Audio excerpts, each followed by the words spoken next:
Alright, so today it's raining. I was about to take off early in the morning, go do some fishing over there at Eastman Lake, but I woke up a little too late, and plus my downrigger was down from my triplet shaver. But I'm gonna try to get done with my downrigger setup since I lost it, and since Michael asked me, or I told him I was gonna show him my setup or how I did mine. So today will be no fishing, but I guess my setup. And these little bungee cords and these things right here, I'm gonna take them off. They're nice, they hold your stuff in, but they got to a point where it was getting a little bit too annoying for me when I have my crab trap on top, or once in a while when my net it'll get stuck on. So I mean, it's nice because it'll hold my my lures in when they're in the box, but yeah, I don't think I need them. If I need them, put it back on. So I'm just gonna take them out. Alright, so my basic setup is 2 rod holders, a Scotty and a Yak Attack. I like the Yak Attack a lot, but I have 2 Scotty rod holders, so I just turn one into my downrigger rod. Slide it through, lock it, Yak Attack. I run it pretty close. Angle them differently, so that way the downrigger goes underneath the Yak Attack, because it's not that important as long as it's just out and your rod's there. They do a good job. This will be my setup. I'll set it down right here like that, and this half a rod will be, well, let me get one of the actual real nets that actually stay in. Alright. Use this tiny one. So this will be my actual raw setup. So like that. My reel will be on the Yak Attack, or my rod with the reel will be on the Yak Attack.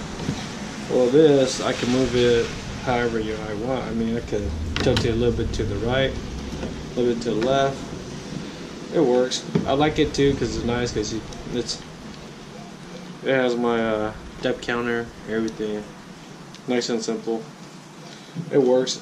I get all the nice fish, or all the fish that I always wanted to get that were a little bit deeper, harder to get, but it works.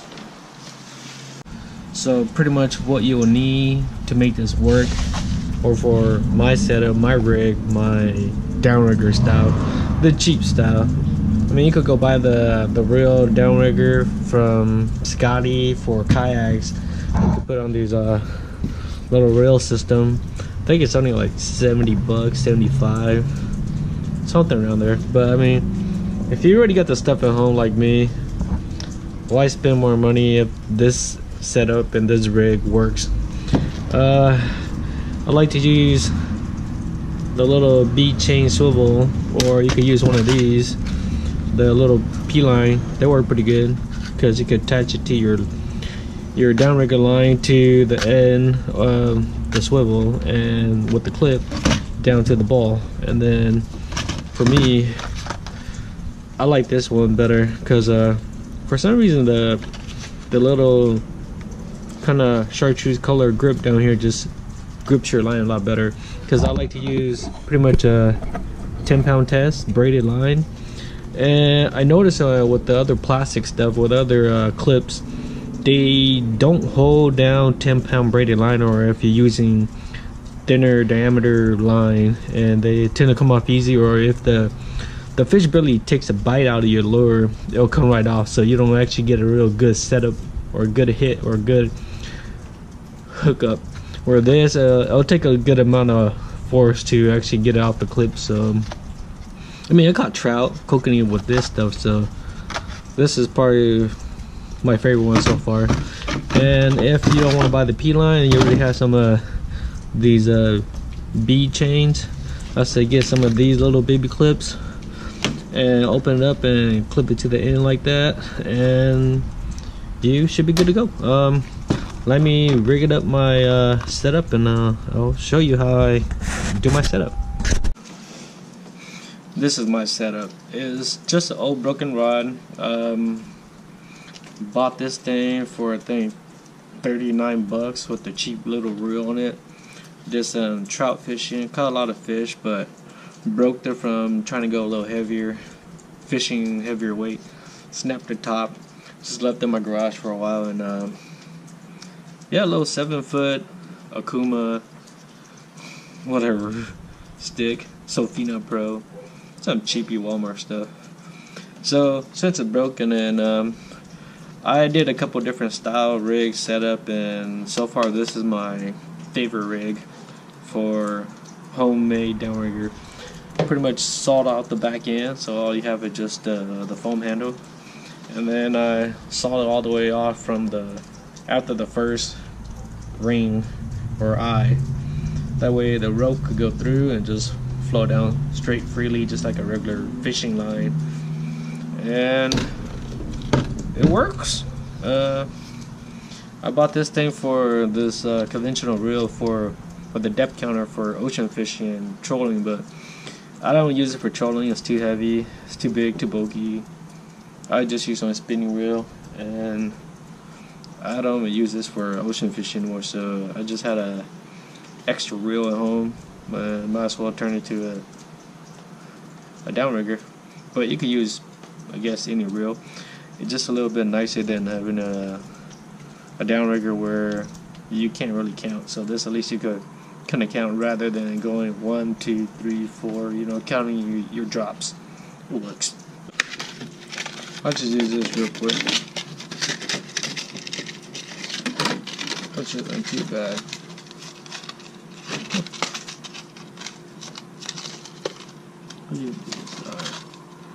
Flip off. Out. Alright.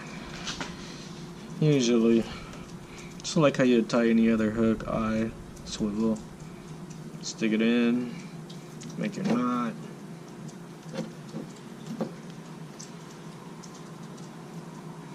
Tie it tight. Cinch it. Get it over here. Clip the end of the line.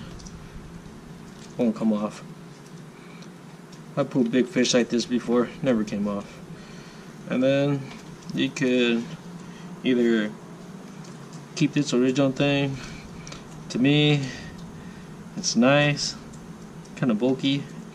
I kind of like the smaller clip, it just seems nicer. So I'll just take it off.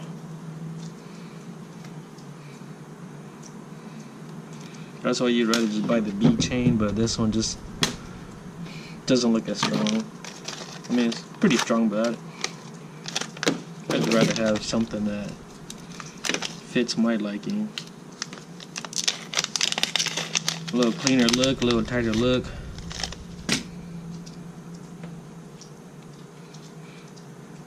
And pass it through. And then stick your ball through.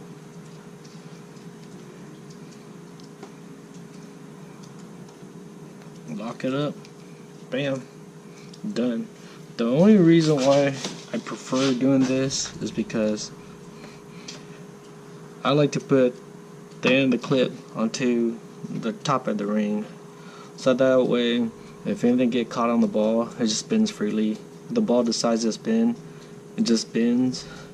If you put that clip on the bottom, if the ball spin, your line will spin with the ball. So put it on the top ring, it's nicer. It'll spin, do all it wants, whatever it wants. It won't get caught. And let's see.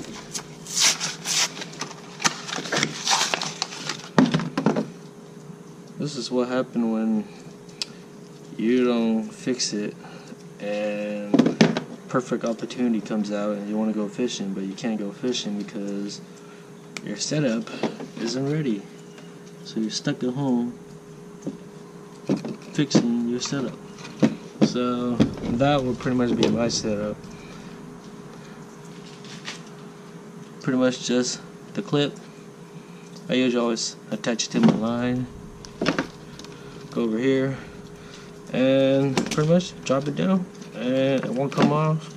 Your ball still spin freely, where fish bites come right off. So pretty good, simple, light setup. So this is pretty much how it looks like when it's done. Just like I said, a broken rod where I sawed off the back end to a depth counter reel, conventional reel, with a little line counter so you know how far you're at. I caught my kokanee, well not kokanee, my brown trout, well some of the kokanee with this setup too, but the brown trout with this downrigger and the stripers at San Luis Reservoir, same setup. So these little clips are amazing. I don't like the other ones, just slip out too easy. And yeah, goes down to the tip, curve back down to the ball, a little swivel. Pretty simple, no biggie. Pretty much that.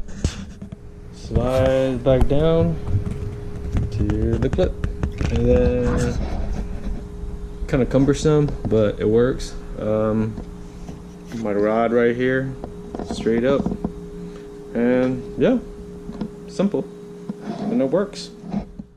So here's the complete setup. I mean, you could use any reel, rod, however you like. I just think this is just simple, cheap, easy, homemade, and it works. And you're probably like me, where you have the product already at home, broken rods, old reels, and why go spend money when this works and it'll fit into any rod holder, or you can make homemade rod holders or whatever you like, whatever you use. On a boat, on a kayak, you don't have to spend a lot of money, all on fishing line. Right now I'm still using the, I think 30 or 40 pound line. It's getting kind of old, a little frail, and I want to upgrade the line to maybe 80-90 pound mono or something, just so it has a little bit more tougher abrasion off rocks and trees and other things. I noticed that braided line are really strong, but they break really easy when you're coming across rocks. And I lost my other setup, so yeah, quick and simple, nice and easy, and it works. If you want to go cheap, you do it my way. It's pretty good. It's simple. It's stuff you already have at home anyway, so you're not really wasting any money. Cheap, simple, old fishing pole, break it down, cut it, stick in a reel, and yeah, just go out, have fun. I try to stick as high as only up to 2 pound ball. Anything heavier will be a lot of drag to pull around if you're paddling like me. But if you have like a Hobie where you're just pedaling, you're like, go as heavy as you want. 2 pounds good enough. 12 ounce is great too. I done it with 12 ounce and I caught fish. Caught my brown trout and a bunch of other kokanee and the striper at St. Louis Reservoir with them too. So it's cheap, it's light, it's simple, something you already have. You don't have to spend 75-80 bucks to put it on. It works on kayak, boats, whatever you want. Nice and simple, and yeah, just sawed off an old broken rod and stick in an old reel and use the little clips and swivels I showed you, and you're good to go. Thank you for watching my videos. See you guys next time.